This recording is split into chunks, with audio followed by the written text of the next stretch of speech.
called Gordon. I've been a resident of Camberwell for 10 years. I've got an organisation called Warrior Princess Jedi Training Academy. Warrior Princess represents mothers and strong women who travel, experience and come back to their community and give something back.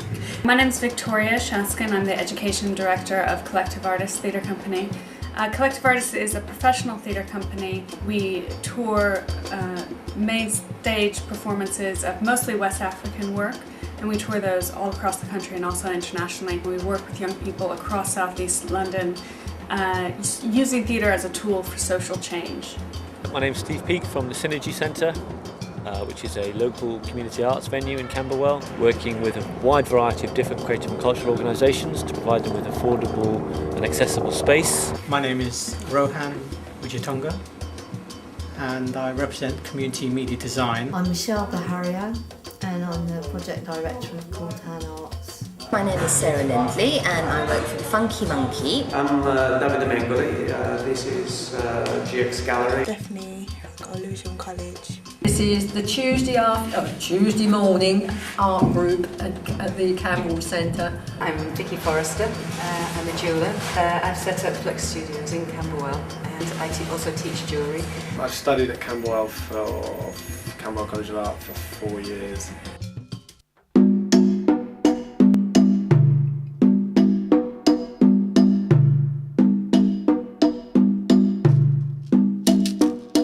The potential of the art scene in Camberwell is huge because we have so many art students from the Camberwell Arts College, and also there's a thriving arts community here of older people who are not students anymore, who are painters, writers. I think the potential of art and culture in Camberwell is very, very high. As a gallery, I think we do a great deal in involving the local community. The fact that a gallery perhaps represents artists which come from that particular area. We've invested, I personally have invested a huge amount as well on the site. We really believe in Camberwell and we really want Camberwell to be a beautiful place to spend time. As a social enterprise, our goal is to make money to help out the community. Many diverse communities that live in the area who are quite economically deprived but enjoy quite a considerable wealth of culture and creativity, but yet they're often unable to harness the economic potential of that culture in order to be able to translate it, for example, into employment. Coulton actually manages to get 15% of people who come to us go back to work or to college or into volunteering opportunities elsewhere. We contribute to the fact that I'm employed and I live in Camberwell, therefore I'm bringing money to the local economy.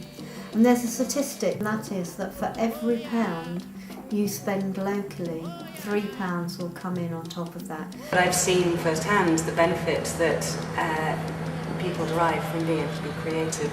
Students have the time and have the energy to be able to kind of really put forward these ideas. Like, it's not just about what maybe the community might think as pretentious or pointless. They actually will kind of take on board projects that don't necessarily have to generate money. Keeping stuff inside that affects you sometimes, and through drawing, writing, singing, dancing, it like shows to other people like what your emotions are, and maybe they can learn from it as well.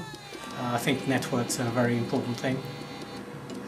So I think other boroughs certainly have shown that there's a lot of creative potential, and I think we can easily do the same because we have the people in the borough, and there's scope to attract more on the creative side. Organisations like Collective Artists can play a key role in community cohesion and in developing that sense of Camberwell as inclusive for everyone. My group especially brings all the differences of people together. People can see that the rainbow that shines from here actually all stand together and they're not separated, everyone actually is quite unified. The thing is, there's lots of people around here that do not use this area well, you know, and I think that's a shame. And then even if you're used to your area and you know what is around you, you have a foundation for when you grow up. It keeps all of us older people out of the doctor's surgery and out of the hospital a great deal.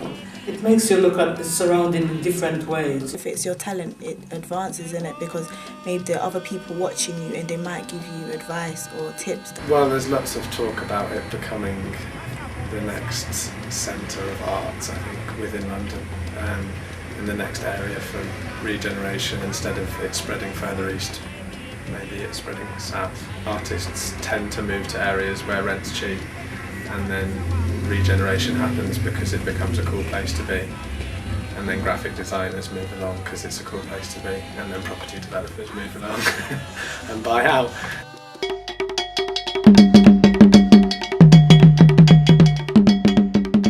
The ideal way of structuring partnerships between community organisations such as ours and the council is for the council to act as a facilitator and a champion, creating political support for organisations, particularly up-and-coming organisations, lobbying on behalf of local groups, and reaching out to new organisations to create new solutions to existing problems. I mean, one of the things in Southwark is we have high crime, high knife crime with very, very young people.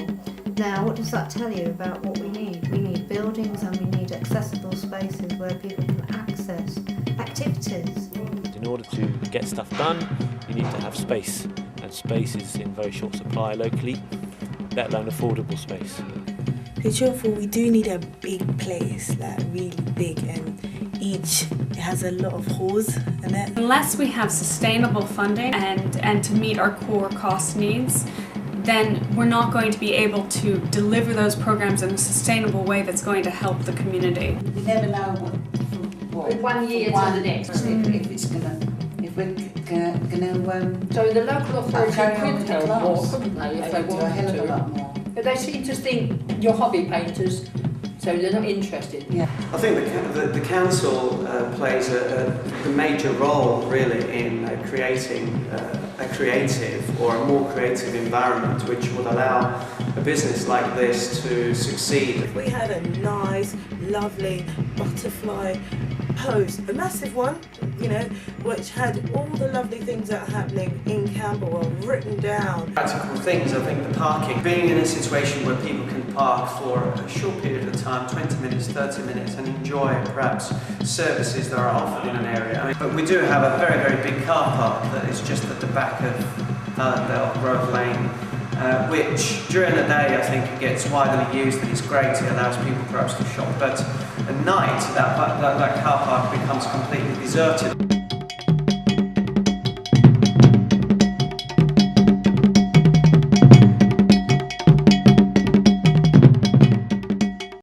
If you are going to really build a creative hub, what it is, it's a network, it's a ladder of opportunity for everybody. So that from the kids who've been thrown out of school and can be re-brought in by using the arts, to the graduates who need business experience, to the established companies that need to have follow-on space. I think if you can build that ladder of opportunity, then that's how you really end up building a hub that is workable and is really sustainable.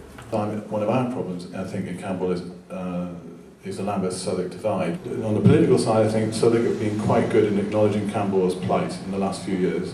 Lambeth is we are totally off the map as far as Lambeth is concerned.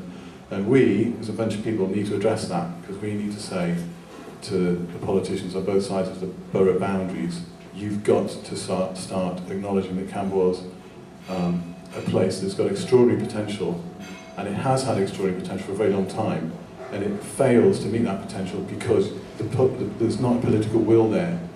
I think what would make Camberwell special and stand out is let's look at our resources. What is the unique personality of Camberwell, for good and for bad, and build on that, because I think that's half the battle. And I think we have a really unique opportunity to actually use arts as a kind of a catalyst to get people again to feel proud of their area. You're likely to be more successful if everyone's actually interested. You're not just trying to force them into gentrification and regeneration. A lot of people don't want to be regenerated.